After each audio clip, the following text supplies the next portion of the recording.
স্কন্দ পুরাণের বিষ্ণু খণ্ডের বৈশাখ মাহাত্ম্যের প্রথম অধ্যায়ে উল্লেখ রয়েছে যে সকল মাসের মধ্যে বৈশাখ মাস হল সর্বশ্রেষ্ঠ মাস। জননী যেমন তার সন্তানের ইচ্ছা পূরণ করে থাকেন, ঠিক তেমনি এই মাস এই সমুদয় জগতের সকল জীবের সকল ইচ্ছা পূর্ণ করে থাকেন। পদ্মপুরাণের পাতাল খণ্ডের নারদ অম্বরীশ সংবাদে উল্লেখ আছে যে এই পবিত্র বৈশাখ মাসে তিল ও ঘি দান করলে কোটি জন্মার্জিত পাপের ক্ষয় হয়। যারা এই মাসে প্রাত স্নান করে শ্রীহরির অর্চনা করেন তারা পুণ্যবান বলে কীর্তিত হন। আনন্দপুর নামক তীর্থস্থানে কোটি বর্ষ বাস করলে যে ফল লাভ হয়, বৈশাখ মাসে একবার মাত্র প্রাত স্নান করলে সেই রূপ ফল লাভ করা যায়। তবে মনে রাখবেন, এই প্রাত স্নান সূর্যোদয়ের পূর্বেই করা উচিত, কারণ শাস্ত্রে উল্লেখ আছে যে ভগবান বিষ্ণুর আদেশে বৈশাখ মাসে সূর্যোদয়ের ঠিক পূর্ব মুহূর্ত পর্যন্ত তীর্থাদি দেবগণ তীর্থস্থান ছাড়াও সকল প্রকার জলেই মানবগণের হিত কামনায় অবস্থান করেন। তাই চেষ্টা করবেন ভোর 3টা থেকে 6টার মধ্যে স্নান করতে, আর স্নান করার সময় অবশ্যই গঙ্গা শব্দটি 3 বার উচ্চারণ করবেন। কূটবুদ্ধি মানব যদি বৈশাখ মাসে মনে মনে প্রাত স্নানের সংকল্প গ্রহণ করে, তাহলে নিঃসন্দেহে শতযজ্ঞের সমান ফল লাভ করে থাকে। যে মানব প্রাত স্নানের নিমিত্ত এক পাদও অগ্রসর হয়, তার 10,000 অশ্বমেধ যজ্ঞের সমান ফল লাভ হয়। আর যে ব্যক্তি প্রতিদিন এই মাসে প্রাত স্নান করে পূজাদি কার্য সম্পন্ন করে, সে সম্পূর্ণ পাপমুক্ত হয়ে বিষ্ণু সাযুজ্য লাভ করে। তার প্রতি ভগবান অত্যন্ত প্রীত হন।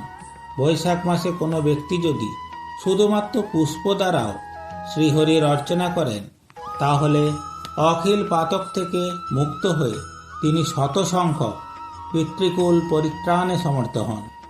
আবার পদ্মপুরাণে বরাহ পৃথ্বী সংবাদে বলা হয়েছে, যারা বৈশাখ মাসে মধুর দ্রব্য, প্রধান আহারীয়, জবান্ন, তিল, বাড়িপাত্র, ছত্র, বসন ও পাদুকা কোনো শুদ্ধ ব্রাহ্মণকে প্রদান করেন, সেই দান দ্বারা শ্রীহরি প্রীত থাকেন এবং এতে যে পুণ্য সঞ্চিত হয়, 100 কোটি বর্ষেও তা গণনা করে শেষ করা যায় না।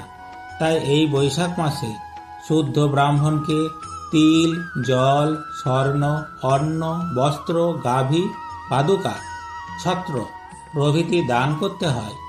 এই পবিত্র বৈশাখ মাসে একাদশী ও রবিবার বাদ দিয়ে প্রতিদিনই তুলসী গাছে জলদান করবেন, কারণ শাস্ত্রমতে তুলসী গাছে জলদান হল এই মাসে সর্বশ্রেষ্ঠ কাজ। চেষ্টা করুন তুলসী গাছের উপরে একটি জলের ধারা বেঁধে দিতে, কারণ এই মাসে তুলসী গাছে জলদান করলে মাতা তুলসীর সাথে সাথে ভগবান বিষ্ণুও অত্যন্ত প্রীত হন এবং তিনি আপনার মনের সকল ইচ্ছা পূর্ণ করে থাকেন।